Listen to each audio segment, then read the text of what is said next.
uma missão, né? Diz que é onde um jocomeiro passa, as coisas ficam tudo bagunçada, não é verdade? Mas a bagunça no bom sentido, né? Então a gente deve fazer isso também, não é verdade? Aonde passar, fazer Satanás ficar com o cabelo em pé, se é que ele tem cabelo, viu, meus irmãos? Porque, meu irmão, no jovem está a força, né? A gente não está importando, ó, eu me incluindo com vocês, ó. A gente não está importando o tamanho do gigante. A ideia é: hoje arranca sua cabeça. Essa é a realidade. Não importa o tamanho, hoje a cabeça do gigante vai cair. Amém, meus irmãs? Então as pessoas às vezes sempre me perguntam: você é da onde? Você é oriundo da onde? Eu sou oriundo dessa agência, esta plataforma de impulso que é a Agência de Missões Verbo da Vida, meu irmão.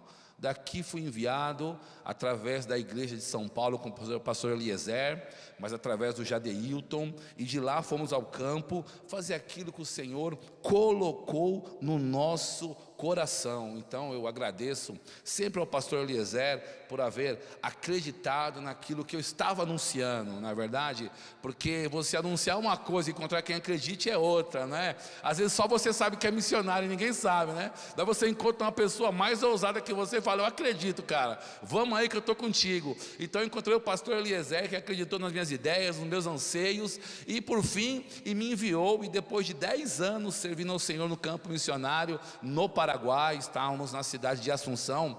Para quem não sabe, é a capital, uma das cidades mais antigas, se não a cidade mais antiga da América do Sul.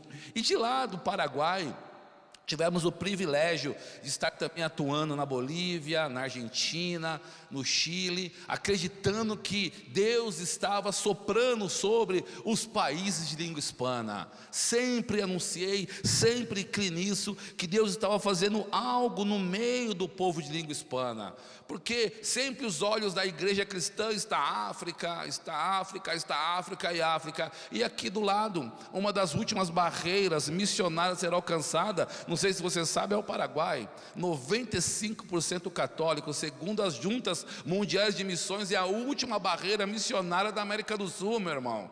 E às vezes a gente só está olhando para o outro continente, quando aqui na porta de entrada um país irmão, precisando tanto desta palavra que nós temos. Então eu tenho durante muitos anos cooperado com os irmãos de língua hispana, tenho estado em muitos locais, muitas cidades, tenho alcançado muitas pessoas. Recentemente estivemos na Bolívia, lá com o pastor José Henrique, foi um tempo muito bom lá, e eu sou capelão prisional, e não foi diferente na Bolívia. Lá encontramos 2 presídios para poder visitar, alcançar preso, encontrar brasileiros presos na Bolívia. E assim, irmão, estamos avançando, pregando evangelho, alcançando pessoas. E eu te incentivo a fazer um curso de espanhol. Não pensa que você ouve músicas de Marcos Witt, vai chegar no outro país, vai falar espanhol. Meu amigo, pero que sim, pero que não, você vai quebrar a cara. Desculpa a expressão, você tem que aprender o espanhol.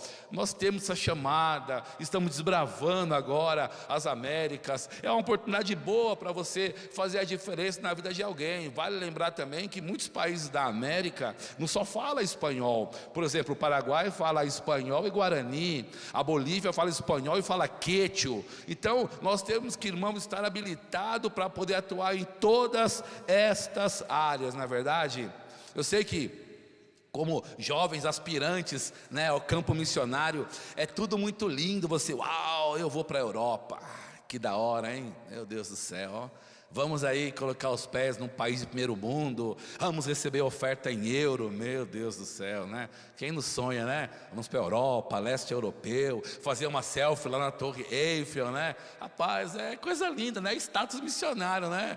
Não pensa você que Deus te leva para a França, você vai tirar uma foto na favela, né? Você vai tirar na comunidade, você vai tirar uma foto na Torre Eiffel. É seu relato, né? É sua biografia que está sendo feita, não é verdade, meu irmão? Mas olha que interessante, né? Nós olhamos muito para o outro lado. Mas alguém já pensou que podemos alcançar aqui, ó, a Guatemala?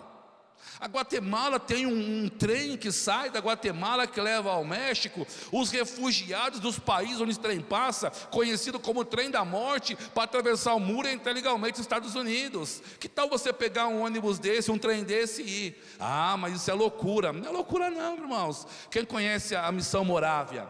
Os irmãos morávios impactaram o mundo de tal maneira com a crença dele cristã, que alguns morávios eram tão loucos assim pelo evangelho, que eles souberam que passaria navios negreiros pelos portos da Morávia. Eles entravam como escravos dos navios negreiros, se vendiam como escravo para quê? Para pregar o evangelho nos porões do navio, meu irmão.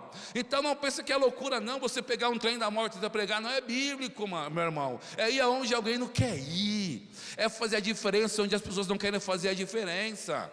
Não sei quem já viu aqui esse trem da morte que sai da Guatemala. Aí um já viu aqui. Meu irmão, é outra coisa.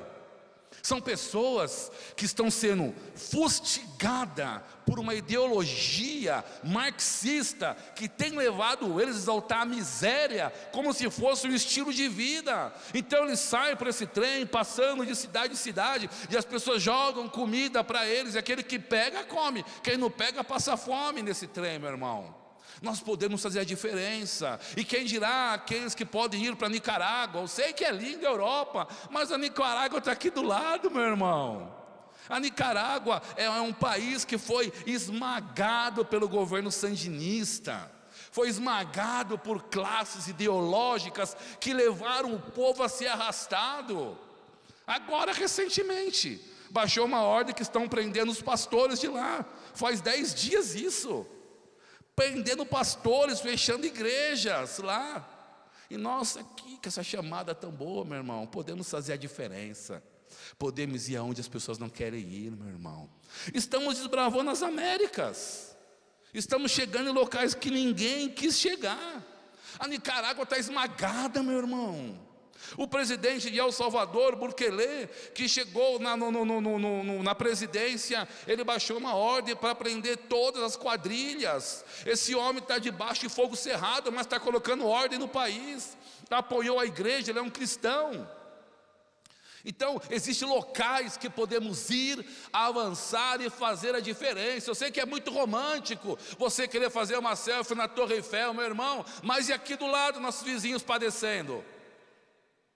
Quem há de ir por nós? Amém, meu irmão.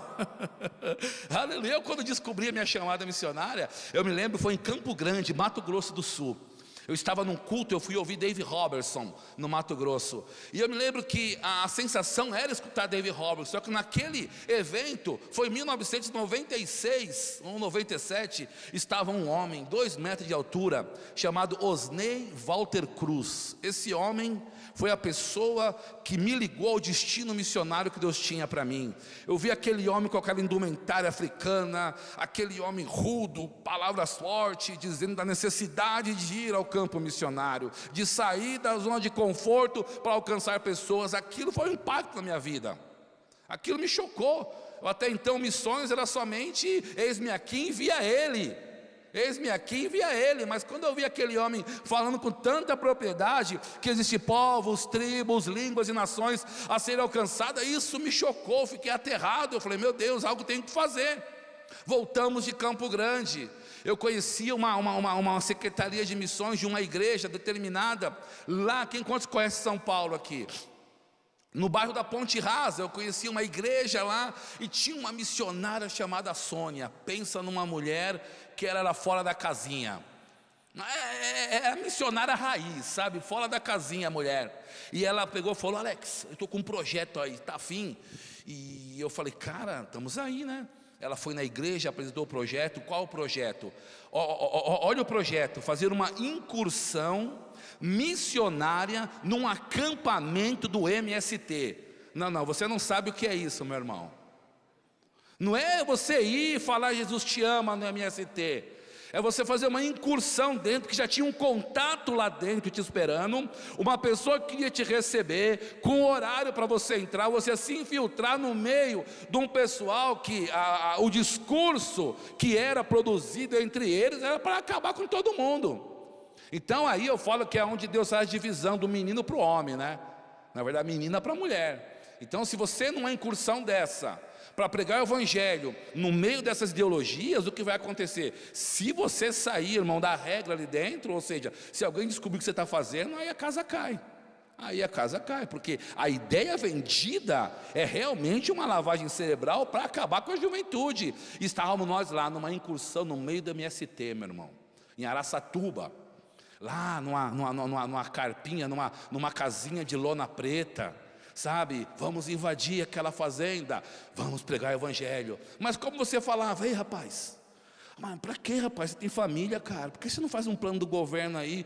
CDHU está dando casa em São Paulo, para que essa coisa de invadir, rapaz? E você sabe que as pessoas não tinham nem ideia que existia um CDHU, de tão vendido que estavam. Mas o evangelho chegou naquele local para poder arrebanhar alguns, para poder tirar alguns daquela situação de petição de miséria, varrido por ideologia que não produzia fruto nenhum na vida deles.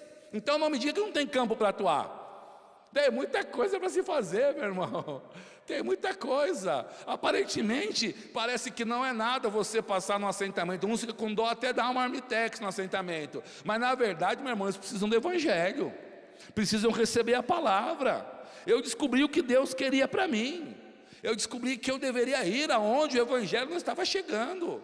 Alcançar pessoas que muitos não estavam alcançando. Sabe que numa situação dessa a gente costuma fazer ouvido de mercador. É aquele que ouve tudo, mas não responde a ninguém. E nós não podemos ter ouvido de mercador. Temos que dar respostas. Temos que falar para que viemos. E são oportunidades assim extraordinárias que nós temos para fazer. Não é verdade, meu irmão? Você está comigo? Amém? Eu tenho descoberto e pensado muito nisso, que nós só temos, meu irmão, essa geração para alcançar a geração que está se perdendo. Você tem somente a sua geração para alcançar uma geração que está se perdendo. Amém, irmão? Eu descobri que nós só temos esta vida para pregar o evangelho. Não tem outra vida. Então você tem que descobrir a parte que te cabe como um aspirante ao campo missionário. Você tem que descobrir a parte que te cabe, aquilo que te toca para fazer. Como você disse em espanhol, é uma expressão que a gente fala assim: toca tu turno a hora. A hora toca tu turno, agora é teu momento. É hora de você brilhar, mostrar para que veio, meu irmão. Amém? Você está comigo, irmão? Aleluia, glória a Deus. Só temos esta geração. Um homem é formado, segundo eu escutei, se eu estiver errado, você pode me corrigir. Um homem é formado sua estatura em 20 anos. Uma geração é concluída em 40 anos. Então pensa, quanto tempo você tem para pregar o evangelho? Segundo sua robustez. Quanto tempo você tem? Eu já tenho definido. Eu estou com 50 anos. Eu creio que até 80 eu vou estar aí, positivo e operante. Amém, irmãos?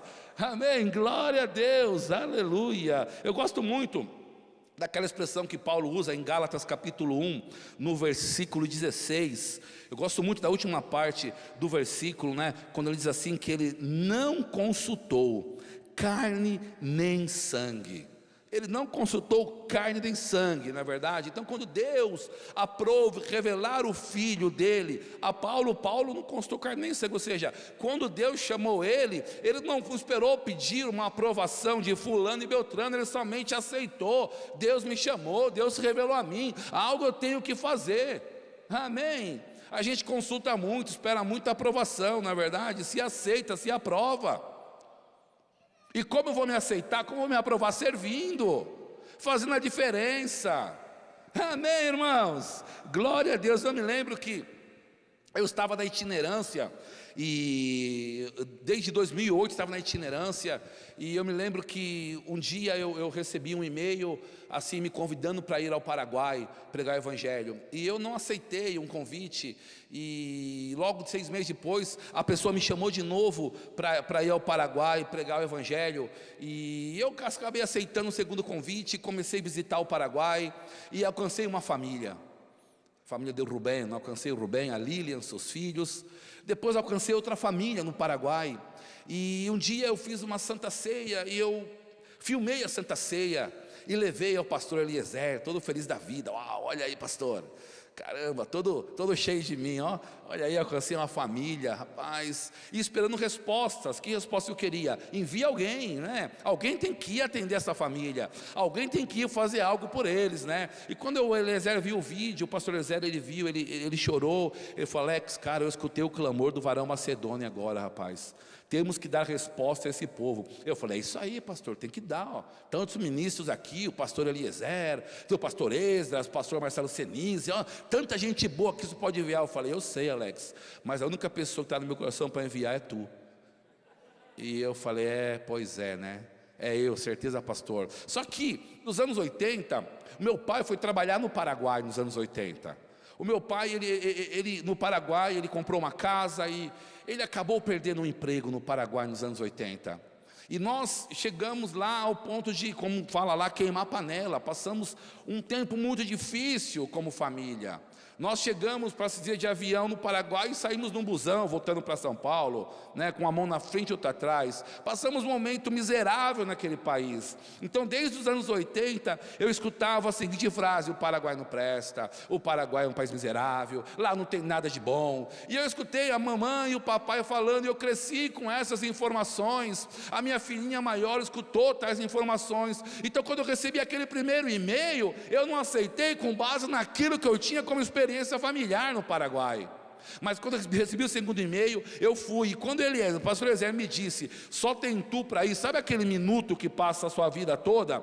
Então foi esse minuto que eu lembrei lá do papai que perdeu o emprego, eu lembrei da situação difícil, eu lembrei da falta, escassez de alimento em casa, eu lembrei do ônibus da Pluma que nos trouxe em 25 horas do Paraguai até São Paulo, aquela situação sofrida, sacrificada. Mas aí também eu me lembrei daquela escritora Ellen Miller. Quantos conhecem ela? Ela foi uma missionária, ela é deficiente visual, e ela disse assim, que ela não teve uma chamada, ela leu uma ordem e obedeceu. Então naquele momento eu descobri que eu deveria somente obedecer a ordem que estava vindo para mim, e aceitar que eu devia fazer algo para aquele país. E se passou-se o quê? 10 anos nesse país, 10 anos de incontáveis frutos. Claro que eu sonhava ir lá para Buenos Aires, né? Ir para Calle Corrientes, onde o pastor Léo tem aquela linda igreja na Calle Corrientes, tomar aquele cafezinho maravilhoso, comer alfajor. Aí Deus pega, faz uma mudança e me leva ao Paraguai, meu irmão. Amém. Mas quantos sabem que a terra da obediência é só a terra da provisão? Amém. Então vamos lançar luz, irmãos, sobre essa janela que se abriu, chamada América do Sul. É uma janela que vai trazer possibilidades, tantas pessoas desfavorecidas que podem ser alcançadas nesses países aqui da América do Sul. Tem um campo aberto assim, extraordinário para você trabalhar. Pessoas com um coração gigantesco. Costumo dizer que o mais lindo de um país é o povo que ele tem. E o missionário, ele não chega num país para mudar a cultura de ninguém, a cultura é inviolável. Mas você chega lá para quebrar paradigmas, meu irmão. Você chega a pregar o evangelho de poder. Você chega para sacudir as pessoas, falando aquilo que Deus fez na sua vida, aquilo que Ele vai fazer. Não é verdade, meu irmão? Aleluia, aleluia. E aí eu me lembro que aquela manhã o pastor Eliezer olhou bem no fundo dos meus olhos, falou: Alex, só tem tu, cara, só tem tu para ir. Eu falei: mas pastor, né? Eu falei no meu coração, pensei: mas pastor, não pode ser outra pessoa. E em seguida parece que ele ouviu meu coração. Eu falei: Alex, só tem tu para ir. Ei, irmão, para aquilo que Deus te chamou, só tem você para fazer, meu irmão. Não transfira para outro aquilo que é teu, aquilo que Deus já te deu visões, já te mostrou em vigílias noturnas, já teve sonhos. Eu me lembro que eu estava outro dia com o pastor José Roberto, nós fomos visitar uma pessoa doente no hospital. Eu me lembro que nós chegamos no hospital da Cruz Azul em São Paulo, e eu cheguei, descemos do elevador, e quando colocamos os pés fora do elevador, uma mulher veio correndo e falou: é vocês. E eu falei: pastor, é ela que vamos orar? Ele falou: não, nem sei quem é. A mulher falou: eu estava orando, e Deus me mostrou vocês saindo do elevador nesse exato momento, e Deus me falou para levar vocês para orar pelo meu filho. Eu falei: uau, que bênção. Deus tinha mostrado já a nossa imagem para aquela mulher. Agora pensa comigo, a Bíblia diz que a ardente expectativa da criatura aguarda a manifestação de quem? Dos filhos de Deus. Então eu gosto de pensar assim: tem tanta gente que já viu seu rosto, tem tanta gente que escutou suas canções, tem tantas pessoas que já sonhou com você, que só está esperando você chegar até elas, meu irmão, para dar essa boa notícia. Amém, meu irmão, glória a Deus. Quando eu cheguei ao Paraguai, eu ganhei para Jesus um senhor que ele era ex-diretor de um presídio. E eu levei a Cristo aquele homem. Ele tinha algumas doenças, ele foi curado, e eu comecei a incentivá-lo a crer para ser diretor novamente de um presídio. E ele assim foi, tal qual ele creu, ele passou a ser diretor de um presídio. Eu estava comentando com o nosso irmão aqui que eu conduzi junto com ele um avivamento num presídio de 300 pessoas, onde 298 vieram a Cristo, de tal maneira que foi quase 100% de aproveitamento. E deste presídio ele foi promovido para um presídio que entrava 3.800 pessoas. Inclusive tem um documentário deste presídio no Netflix, naquela seção de prisões mais perigosas do mundo. Então nesse presídio eu trabalhei 7 anos, meu irmão, 7 anos alcançando pessoas, 7 anos vendo histórias, levando pessoas a Cristo. Eu estava esses dias revendo umas fotos. Tinha comigo um boliviano, tinha comigo um colombiano e um paraguaio. E este colombiano que estava comigo, que nós levamos a Cristo, ele conheceu a palavra da fé numa cadeia que ele puxou na América do Norte. Então quando eu cheguei nesse presídio, ele escutando eu pregar, ele falava assim: rapaz, eu acho que eu já vi esse tipo de palavra que ele prega. Ele falou que de repente o livro, o nome de Jesus, não estava mais no armário dele, estava naquele púlpito onde ele estava pregando. Ele ficou com a mensagem que ele havia escutado o programa de rádio do irmão Reagan numa cadeia na América do Norte, e ele se associou conosco. E você sabe que esse camarada, ele chama Marcos Rocha, ele recebeu a Cristo, ele é um grande cooperador no serviço prisional, ele é um dos últimos pilotos de Pablo Escobar vivo. O último piloto, a National Geographic está no presídio fazendo documentário, que ele vai sair um filme com ele. Ele me contou que uma vez ele estava na selva peruana, ele tinha um fardo com 3 milhões de dólares, e ele estava cercado no pé do monte, e estavam com dinheiro para passar para outra fronteira, só que não tinha como comprar comida, morrendo de fome com 3 milhões de dólares.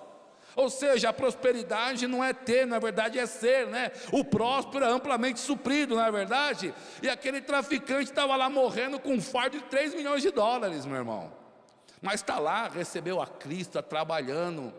Outro dia eu estava no presídio do Paraguai, e eu me lembro que eu cheguei pela manhã. Eu trabalhava de segunda a sexta, das 8 da manhã até as 2 da tarde. Eu tinha um escritório lá dentro como capelão. E quando eu cheguei de manhã, um cara falou para mim assim: ei, rapaz, caiu um preso ontem aí. Eu falei: sério? Mas qual é dele? Rapaz, ele chamou teu nome aqui. Eu falei: meu nome? Eu falei: sério? Isso aí não é legal. Pensam, dá margem para as pessoas pensar qualquer coisa a seu respeito. E eu fui atrás do cara conversando. Eu falei: e aí, o que houve, cara? Eu nem te conheço. Ele falou: não, rapaz, eu fui preso, eu caí, eu fiz, eu errei. Só que eu me arrependi do que eu fiz. E naquele camburão lá, eu me entreguei a Cristo novamente. E quando eu confessei Jesus como meu Senhor, eu ouvi uma frase assim: procura o pastor brasileiro de barba. E ele chegou procurando um pastor brasileiro de barba lá. Meu Deus do céu, daí eu volto de novo àquela máxima: a ardente expectativa da criatura está aguardando a manifestação dos filhos de Deus, meu irmão. As pessoas estão te esperando. As pessoas estão te esperando. O mundo está em escombros, meu irmão. As coisas estão acontecendo para levar de mal a pior as pessoas que não têm essa palavra. Eu me lembro, lá no Paraguai tem um local chamado Cateura, que é um lixão, né? Um depósito sanitário que as pessoas levam, né, o lixo. Então tem a parte que é desativada, tem a parte de reviro e tem a parte nova. Então na parte desativada tem umas saídas assim de gás, que sai um gás de dentro, debaixo do escombro, do lixão, e quando esse gás toca o ar que nós respiramos, ele tem uma autocombustão, ele começa a pegar fogo. Então cada vez que é ativado esses buster, é fogo constantemente. Então a pessoa, é proibido entrar pessoas ali, porque corre risco. Então se um desavisado chegar lá, né, a gente chama aqui no Brasil de fogo de monturo, não sei como chama aqui em Campinas, mas lá em São Paulo chama-se de fogo de monturo, que é o fogo que está debaixo dos escombros de lixo. Então se um desavisado chegar lá, por qualquer cargas d'água, cavar ali para buscar alguma coisa, ele corre o risco de ter uma explosão na cara dele. Sabe, eu estava pensando nisso esses dias, nesse mundo que está em escombros, na verdade, esse mundo que está varrido pela Covid, por restrições, por ideologias, tantas coisas ruins, irmão, mas eu sei que embaixo disso tem um fogo, e está precisando alguém liberar a palavra da fé, para esse chão se abrir, o fogo se espalhar por toda parte, meu irmão. Está na hora de, com ousadia, pregarmos a palavra, e ver a chama do evangelho alcançar pessoas, meu irmão. O escombro já está feito, as restrições estão aí, mas nós temos a resposta do mundo. Então está no momento de nós darmos aquilo que as pessoas buscam, meu irmão. As pessoas buscam respostas, e nós temos as respostas para eles, meu irmão. Ainda que você possa se chamuscar um pouquinho, mas que o fogo queime as pessoas com o evangelho, meu irmão. Eu gosto muito daquilo que disse John Wesley: se o sermão que você está pregando não produzir fogo, taca fogo no sermão. Então me ajuda, irmão, taca fogo no meu sermão, me ajuda. Você pode dar um glória a Deus, você pode dar uma risada, você pode correr, mas faça algo, por favor, dá a resposta à mensagem que estamos pregando. Amém, meu irmão, aleluia, glória a Deus. 1 Timóteo capítulo 2, no versículo 3 e 4, eu gosto muito daquilo que Paulo fala para Timóteo. Ele fala assim: porque isto é bom e agradável diante diante de Deus nosso Salvador, que quer que todos os homens se salvem e venham ao conhecimento da verdade. Aleluia. Olha o que é agradável diante do nosso Senhor: que todos os homens se salvem. Isso é agradável. Independente de, Ele quer que todos os homens se salvem. Meu Deus do céu. Então, todos os homens salvo de quê? De várias coisas, da morte, do inferno, salvo da enfermidade, salvo da miséria, salvo que da ignorância, salvo do que da idolatria, salvo de tantas coisas, mas Deus quer que o homem se salve. Então nós temos de dar resposta a esses homens que Deus quer que eles se salvem. Amém. Então eu gosto de pensar que a igreja, eu e você, estamos com um gatilho do evangelho já armado, pronto para disparar. E quero dizer que o disparo do evangelho que você der vai derrubar aquele velho pecador e levantar um homem justo ali, meu irmão. O gatilho que você dispara derruba aquele velho pecador e nasce ali um homem justo. Eu estava vendo outro dia uns discursos de alguns líderes mundiais, e eu estava vendo Stalin gritando lá em Moscou assim, que o comunismo fez em 60 anos no mundo mais que o cristianismo em 2000 anos. Eu pensei, ele está errado, meu irmão. Ele está errado. A igreja é triunfante, meu irmão. A igreja é operante, a igreja está fazendo, meu irmão. A igreja brasileira nos anos 80 orou, a igreja buscou a Deus, enviamos missionários por todas as partes. A América do Norte orou, buscou a Deus e enviou nosso querido pastor Bud ao Brasil, que trouxe essa palavra que impactou nossas vidas, meu irmão. Aleluia, glória a Deus. Então vamos disparar, irmão, a mensagem do evangelho. Vamos alcançar pessoas, irmãos, aonde elas estiverem. Telly Osborne, ele costuma dizer assim, que uma pessoa adepta de uma religião, ela jamais vai entrar num templo. Então você tem que levar o templo até ela, e o templo é você. Você tem que ir até onde ela está. Por isso que Telly Osborne criou o sistema de cultos em campo aberto, cruzadas campais. Por quê? Porque era mais fácil adeptos de outras religiões e seitas participarem do que entrar nas paredes da igreja, né? Não é verdade? Eu gosto muito daquelas velhas frases, né? É tempo de derrubar as paredes cinzas da igreja. Se você não faz missões, você está fora da visão de Deus, né? É tudo muito romântico, mas na prática muito está bem longe dela, não é verdade, meu irmão? Então está na hora de darmos respostas, falar para o que nós viemos. E as coisas no campo missionário, ela vai se desenrolando ao passo que você vai caminhando. Uma coisa eu te oriento: não faça muita matemática não. Não é verdade? Se Deus te chamou, aceita, porque o recurso vai vir. Aceita que Deus vai ligar pessoas a essa missão que você vai fazer, que vai proporcionar a sua chegada. Por exemplo, aqui, quantos tem uma chamada missionária aqui? Vamos ver, levante suas mãos. Aí, ó, quantas pessoas. Agora eu pergunto, você que levantou a mão, sem nenhuma condenação, quantos missionários você está mantendo? Você investe naquilo que você acredita. Amém? Você investe no que você acredita. Então, se você tem uma chamada missionária e não mantém nenhum missionário, é bom você rever a sua chamada, porque você tem que pôr aonde você acredita. Eu me lembro que quando Deus nos chamou ao Paraguai, e eu obedeci aquela chamada. Nós tínhamos essa casa montadinha, tudo bonitinha, as crianças pequenininhas, né? Aquela coisa, né? A família feliz, uau, casa bonita, esposa feliz, sabe? Aí, quando nós fomos ao Paraguai, ímos ao Paraguai, os diáconos da igreja vieram e falaram: olha, Alex, a gente estava pensando aqui, cara, uma maneira de ajudar com dinheiro você é nós fazermos um bazar aqui beneficente e vender os seus móveis. Que é tudo lícito, tudo honesto, tudo correto isso, está certinho. Teve um pastor do Canadá que fizemos, juntou 30 mil reais para ele, o que você acha? Só que Deus tinha nos falado: missionário, não vende o que tem, transforma em semente e planta. Meu Jesus. Aí nós plantamos, chamamos algumas famílias, agradecemos a eles, chamamos aí 5, 6 famílias da igreja e falamos: o que você precisa? Para outros, o que você quer? Escolhe e leva, meu irmão, leva tudo. Fizemos 5, 6 famílias da igreja felizes, com um monte de imóveis bonito, bom. E o que aconteceu quando chegamos ao Paraguai era bem engraçado, que a minha esposa falava: cara, eu não gosto nem de ver televisão aqui na sala. Eu falei: por quê? Porque eu estou com a cadeira da igreja, parece que estou vendo televisão na igreja, cara, não dá certo isso não, né? E a gente declarando a palavra, confessando aquilo que nós criamos, na verdade, criamos, como fala em Hebreus, o mundo que nós queríamos viver. E um dia eu fui pregar numa reunião da Adonep lá, e eu orei para uma mulher, Estela Lopes, e ela tinha um problema na coluna, assim, que já era caixão e vela preta o problema dela, e aquela mulher se levantou curada aquele dia.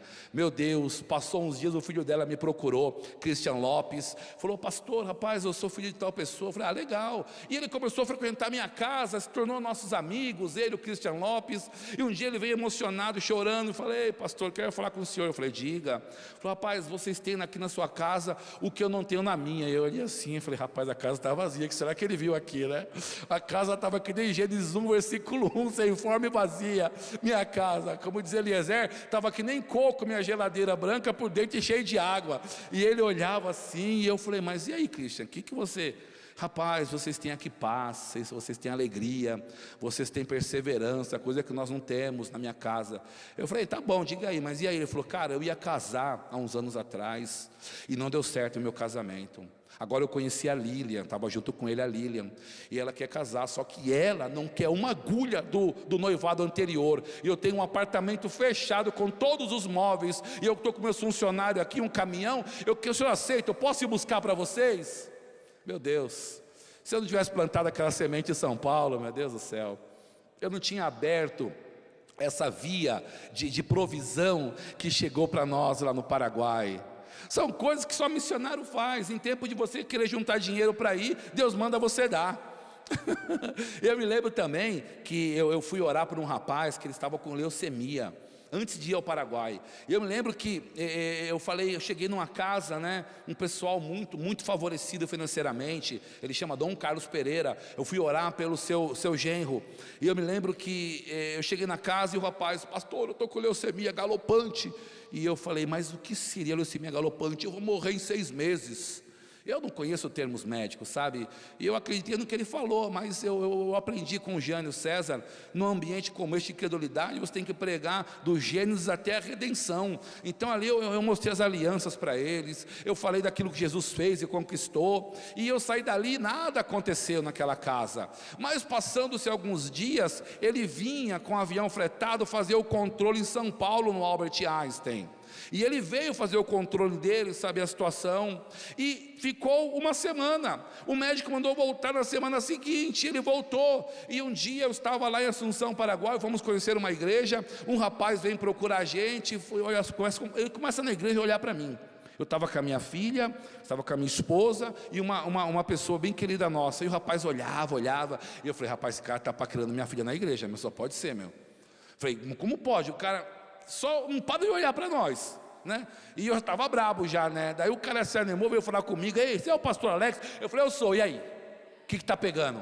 Né? Ele: não, pastor, sabe o que é? Eu sou aquele rapaz, o senhor orou, olha, eu estou curado. Eu falei: orei para isso mesmo, só que por dentro estava pulando, sabe, irmão? Eu estava por dentro, o coração vibrando. Eu falei: mas orei para isso mesmo, rapaz, é para ser curado, cara, sabe? E o sogro dele, Dom Carlos Pereira, ele tem uma loja chamada Kamikado. Quantos conhecem Kamikado? Quem foi em São Paulo acho que conhece. Eu creio que é o paraíso das mulheres, na verdade, Kamikado. E esse senhor, quando eu mudei ao Paraguai, ele me ligou, falou: pastor Alex, você não quer vir aqui em casa? Quer vir no meu escritório? Eu queria conversar com o senhor um pouco. Traz a sua esposa. E eu falei: vamos lá, né? Chegamos lá, o escritório dele era o showroom da loja dele. Tudo que tinha na loja tinha no showroom lá. E ele chegou para minha esposa e falou: Fabi, você pode escolher o que você quiser aqui. Chamou as duas funcionárias, falou: tudo que eles quiserem, você multiplica por 12, só que eu não quero nada da China. Você pega coisas alemãs, coisas russas, coisas americanas. A minha esposa entrou em tribulação, porque ela teve que exercer domínio próprio, porque ela não sabia o tanto de coisa que podia colocar nos carrinhos. Mas, irmão, essa é a matemática de Deus, meu irmão. Amém. O dinheiro que sai da sua carteira não sai da sua vida, meu irmão. Quando se trata de missões, antes de ir, faça com força, invista com força, coloque com força, porque você precisa ter sementes nas nações. Tem que ter sementes nas nações, tem que ter um conduto de vida aberto, para você não ficar depois aí pedindo.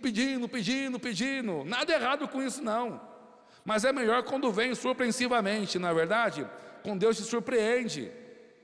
Eu estava pregando num culto em Assunção, nós alugávamos a sala de um hotel. Eu sempre nas minhas postagens eu colocava o logo do Verbo da Vida e o logo do Rema. E em um dia, chega lá no hotel um senhor paquistanês, do Paquistão, só falava inglês ele, né? Não entendia espanhol, veio com o intérprete dele, e ele veio nos procurar, participou do culto e falou depois: olha, eu ouvi essa palavra da fé no Paquistão, eu li alguns livros do irmão Reagan lá, e eu queria vir aqui hoje para ver quanto é o aluguel desse hotel, que eu quero deixar 2 meses pago para vocês aqui.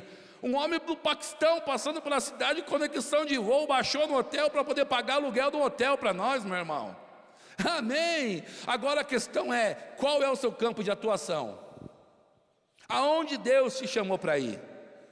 Amém. Outro dia eu li no livro do irmão Smith Wigglesworth. Se você falar 2 vezes, você já é batizado do Espírito Santo, né? Smith Wigglesworth, acho que é isso, na verdade. Nossos PhD em inglês podem me corrigir.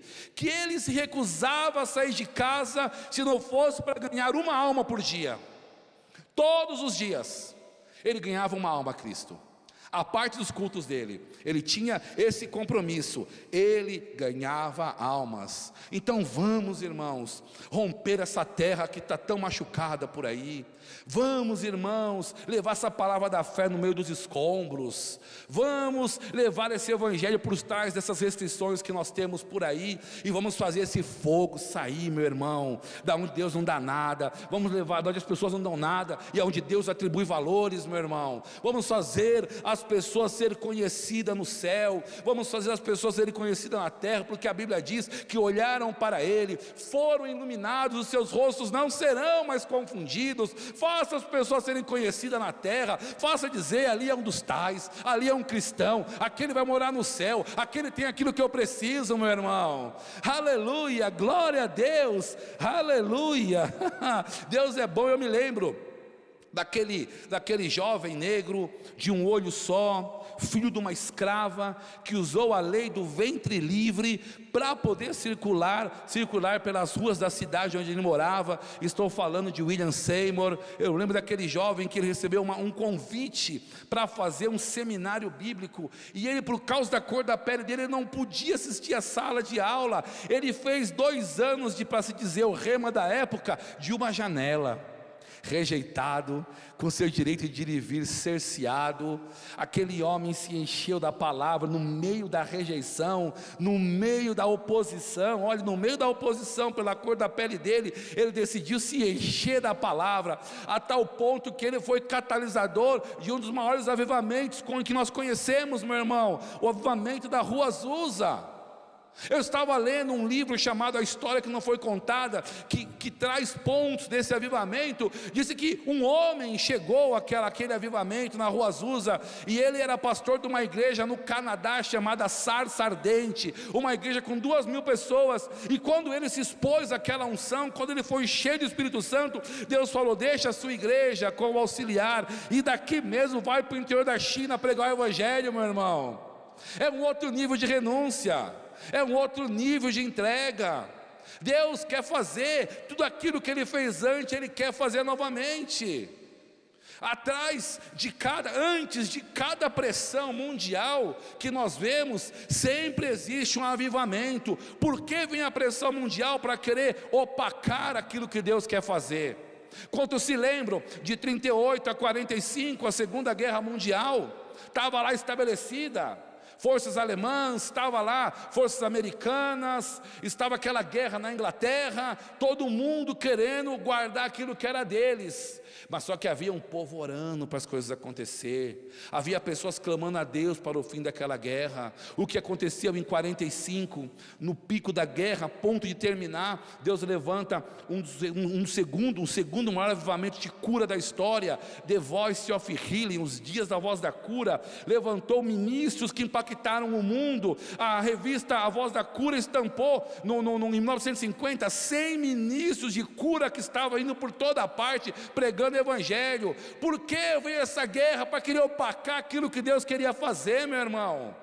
Por que a Rua Azusa foi levantada com tanta veemência? Foi quando teve aquela matança na Armênia, quando a família de Demos Chakalha chegou na América do Norte. Sempre antes do avivamento tem uma grande pressão. O que nós passamos agora com o Covid, agora espero que vai acontecer, meu irmão. Eu e você, pessoas comuns, que ninguém dá nada, vai por toda parte, pregar o evangelho. O meu público no Paraguai, na cadeia, você pode até rir disso, mas o meu público era traficantes do cartel de Sinaloa, que estava preso, era traficante, um parente de Chapo Guzmán, era piloto de Pablo Escobar. Era o público que eu alcancei dentro da cadeia, e através desses homens conduzi um avivamento, ao ponto que eu tinha um pavilhão com 1.100 pessoas convertidas. Sabe uma estatística de que cada 10 convertidos naquela cadeia, 8 eram debaixo dessa mensagem da fé. Então Deus está se movendo sobre a América do Sul, meu irmão, e nós temos que dar respostas a esse povo, temos que falar para ele aquilo que nós estamos fazendo. Desse avivamento de 1950, 45 a 50, a The Voice of Healing, saiu um homem chamado Tommy Hickey, que foi à Argentina pregar para Perón. Sabemos que regime Perón defendia.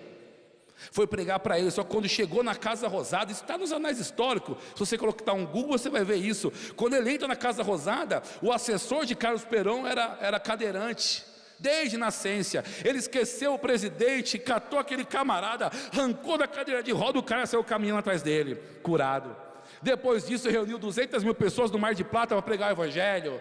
Meu irmão, Deus te chamou para andar num nível de milagres. Deus te chamou para libertar pessoas de doenças. Eu me lembro de T.L. Osborne, menciona no livro Curar os Enfermos, Expulsar os Demônios. Ele estava lendo algumas cartas e ele vê lá que o velho Smith estava morto. Quem era Smith? Wigglesworth, havia acabado de morrer. Ele leu que os irmãos Valdez do México haviam acabado de morrer. Ele leu vários nomes que estavam mortos e ele disse: Senhor, quem agora vai ir ao campos abertos pregar o evangelho? Quem agora vai se colocar como um arauto da sua vinda nas igrejas? Quem agora vai com o poder magnético da pregação do evangelho encher os auditórios? Aí diz que o Senhor vem sobre ele e fala: agora toca teu turno, agora é sua vez de ir, agora está contigo o bastão, agora é o seu momento. Olha para o seu vizinho e fala assim: é o seu momento, é o seu momento, está contigo agora. Aleluia, está contigo. Quero que você fique em pé comigo. Aleluia, aleluia, aleluia, aleluia. Queria que os salmistas pudessem me ajudar aqui. Aleluia. Eu estava lendo aquele livro, não sei se você conhece, Diário de um Pioneiro, de Gunnar Wingren, que foi um dos fundadores da Assembleia de Deus no Brasil. E esse livro quem me indicou uma vez foi o pastor Rosilon, que me indicou esse livro. Ele sabe que eu gosto muito de história. E esse livro, ele estava relatando o avivamento que foi em Belém do Pará. Estava falando como foi a chegada dos Berg em Belém do Pará, aquilo que eles fizeram naquela cidade, como o evangelho foi pregado com força, com intensidade naquela cidade. E ele relata nesse livro que um dia o pessoal veio, para querer tocar fogo na igreja. Uma turba de pessoas veio, e é muito importante você escutar isso, porque as pessoas vieram com varas, com facão, com foice, com tochas na mão. Vamos acabar com essa história desses crentes aqui, vamos tocar fogo, eles estão mudando nossa religião. E dentro da igreja era um culto de consagração, que estava lá a família Berg orando com os irmãos. Eles estavam num pequeno avivamento dentro da igreja, e orando, e falando, e fazendo as coisas acontecer lá dentro, e o povo lá fora: queima, vamos matá-los, queima, queima. E os irmãos dentro da igreja orando, dançando, correndo no Espírito, falando em línguas. De repente eles escutam um silêncio sepulcral, e ele manda o irmão Berg, manda alguém lá fora para perguntar para aqueles rapazes algozes dele: ei, o que aconteceu? Não, nós viemos aqui para tocar fogo nessa igreja, viemos aqui para matar vocês não têm direito de estar mais aqui nessa cidade. E ele falou: e agora, por que não tacou fogo? Daí disse que o cara com a tocha fez assim: como podemos colocar fogo em algo que está em chamas já? Meu Deus do céu, esse é o evangelho que a gente prega, meu irmão. Amém. Eu lembro que um dos livros que eu li sobre um dos almanaques mundial que eu estava estudando uma época, lendo, disse que Stalin uma vez viu um mendigo andrajoso e falou assim, que o socialismo colocaria um homem novo naquele traje velho, colocaria um traje novo naquele homem velho e sujo. Aí diz que havia um pastor lá que falou assim: e o cristianismo põe um homem novo no traje velho. Meu irmão, nós podemos fazer homens novos por aí, podemos levar esse evangelho de poder. Mas a pergunta é aquela que retrata em Isaías capítulo 6, se não estou enganado, o versículo 8. Vamos ver aqui, Isaías capítulo 6, no versículo 8.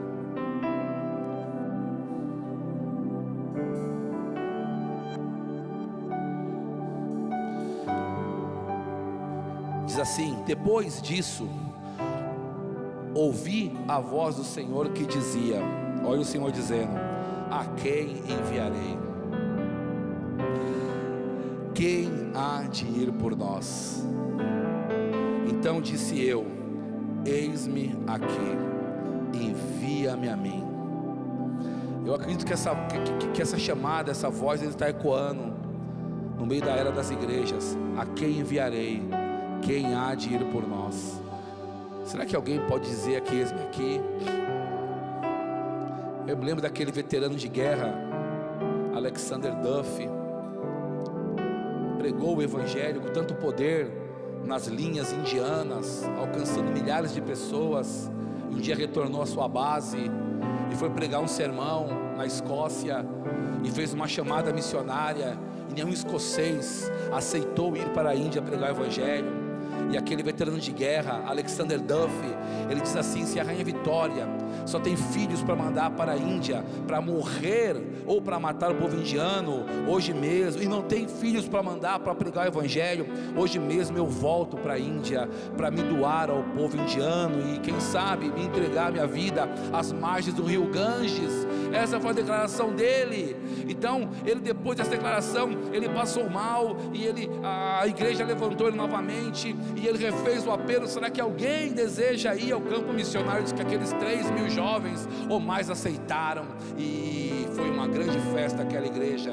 Então estamos tratando de um missionário, estamos num mês representativo para nós, que é a chegada do nosso querido apóstolo Bud, e nós sabemos que ele veio para que nós pudéssemos ir, não é verdade? Ele veio para nos preparar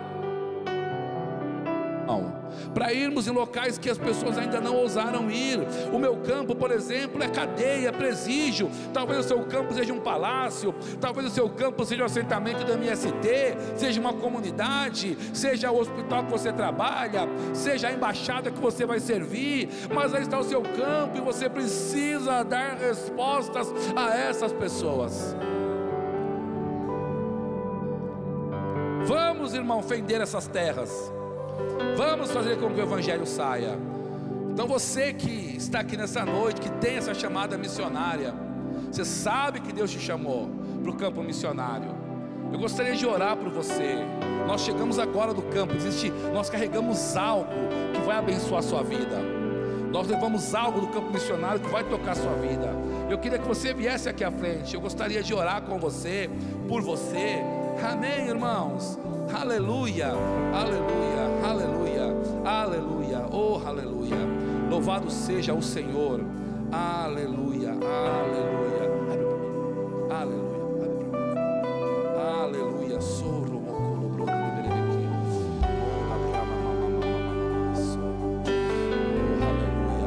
Aleluia, aleluia. Muitas graças. Aleluia, aleluia, aleluia. Sabe de uma coisa, meu irmão? Quando você chegar onde Deus te chamou para chegar, alguém vai dizer assim: aqueles que estão perturbando o mundo chegaram até aqui. Aqueles que estão fazendo uma zoada no mundo chegaram até aqui. Meu Jesus da glória. Aleluia. Eu tenho uma direção, vai ser bem rápido. Eu vou impor as mãos sobre um por um, muito rápido, e você vai ficar no mesmo lugar que você está, depois que eu orar por você. Eu creio que Deus quer alcançar todo mundo aqui hoje, amém? Aleluia, aleluia. Você só recebe, amém?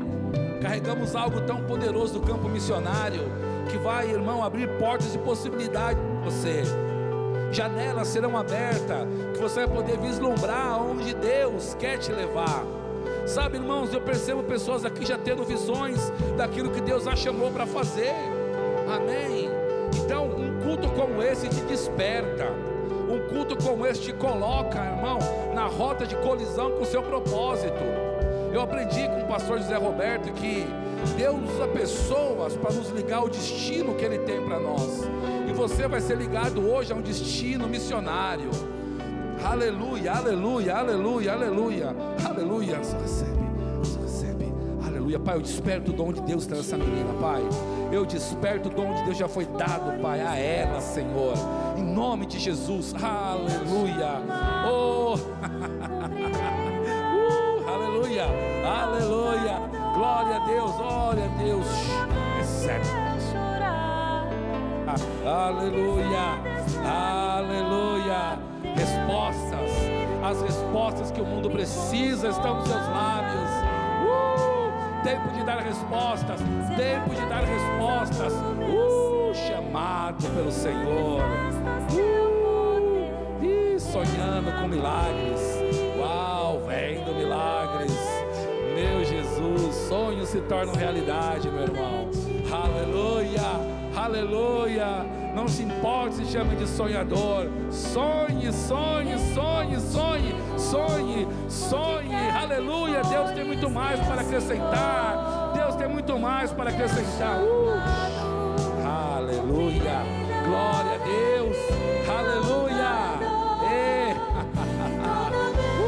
Aleluia. Glórias ao Senhor. Aleluia. Todo tempo de entrega, meu irmão. Não é tempo que foi perdido, não. Aleluia, aleluia. Glória a Deus, isso aí, isso aí.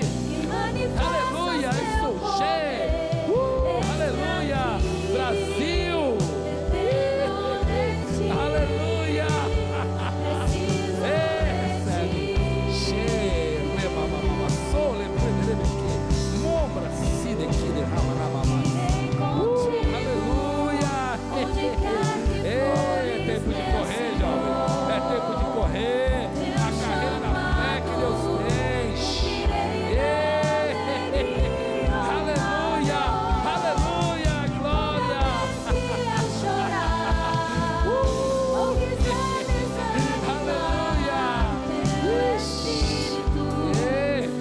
Aleluia. É isso aí mesmo, irmão.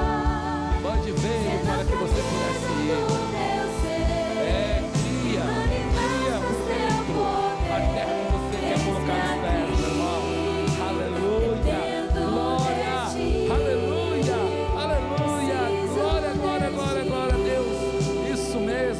Aleluia, despertando dons, despertando talentos. Meu Deus do céu, isso mesmo, meu irmão. Aleluia. Se consagra ao Senhor, meu irmão. Se consagra ao Senhor. Aleluia, Aleluia. Tempo de consagração na sua vida, minha irmã. Tempo de consagração. Aleluia. Oh, aleluia. Glória a Deus. Aleluia. Você não é anônima, não, meu irmão. Você não é anônima. Aleluia. Deus atribui valores. Deus vê intenções. Aleluia. Corre sua carreira. Corre sua carreira. Aleluia. Aleluia. Você que está aqui, você que pode fazer isso, eu gostaria que você agora virasse e fosse por toda a igreja, orar por cada pessoa. Vai, existem tantas pessoas que precisam desse toque hoje. Você que pode, vai, coloque as mãos, ora por eles, abençoa eles, comparta aquilo que você tem, aquilo que você já recebeu. Aleluia, aleluia, aleluia, aleluia. Pai, em nome de Jesus, obrigado, Pai. Obrigado por esse povo, Senhor. Obrigado por esses jovens missionários, Senhor, que vão impactar, Senhor, as Américas, Senhor. Pai, obrigado por dons e talentos, Pai, tantos dons e talentos repartidos, Pai, nessa igreja, tantas pessoas, Senhor, Pai, impactada para poder impactar outros, Senhor. Aleluia. Só percebe você que está recebendo essa oração.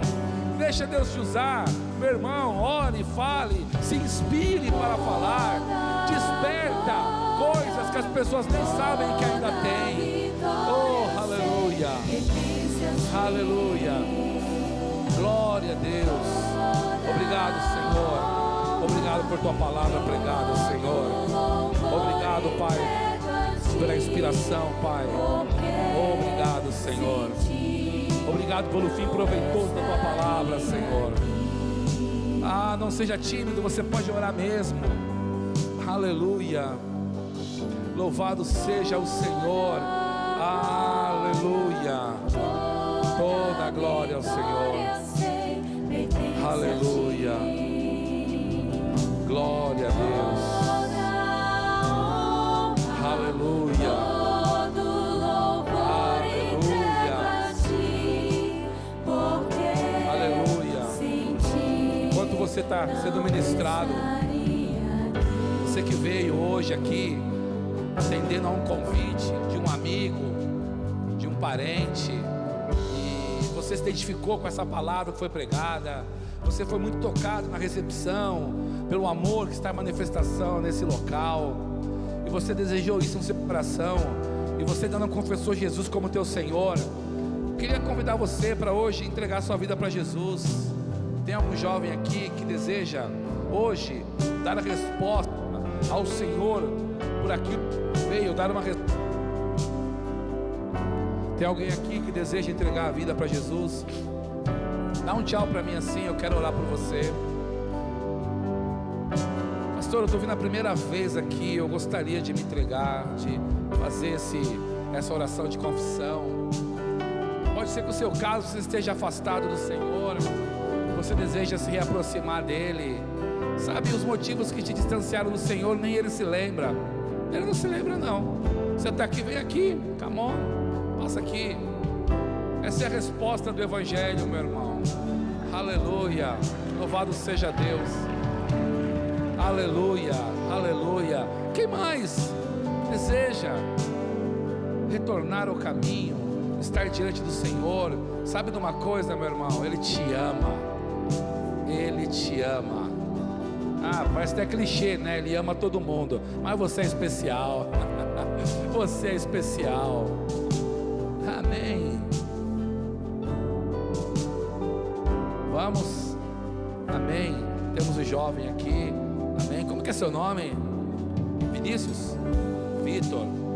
Vitor, que bênção, Vitor. Vem aqui. Amém. Louvado seja Deus. Sabe, irmãos, esse louvor aqui está tão lindo, sabe? É um louvor maravilhoso. E eu estive num concerto de Reinhard Bonnke e Hillsong estava fazendo o louvor. E Reinhard Bonnke, ele entrou e disse assim: uau, que louvor maravilhoso, meu Deus, estou emocionado. Mas deixa eu dar uma notícia para vocês, disse Reinhard Bonnke: a única coisa que faz os anjos dançarem é quando uma alma se converte no culto. Se os anjos estão dançando agora, e por que nós estamos parados, hein, meu irmão? Ei, ei, Se existe um mover no céu de anjos, nós estamos parados. Dá um abraço aqui, irmão. Amém, amém, amém.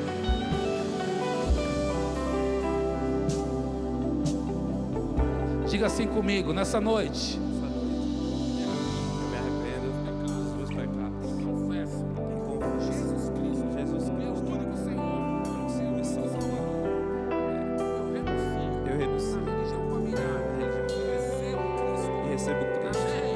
Amém, irmãos. Glória a Deus. Você pode depois dar um abraço nele. Amém. É um tempo novo para esse jovem. Amém. Já se convertendo, inserido no contexto missionário. Então você imagina o pipoco que vai ser no mundo esse rapaz. Não é verdade, Vitor? Deus te abençoe, viu? Amém. Você pode acompanhar eles aqui. Amém. Glória a Deus, irmãos. Amém.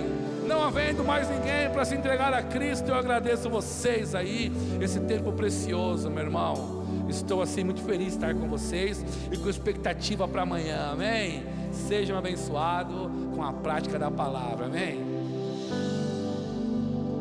Muitas graças.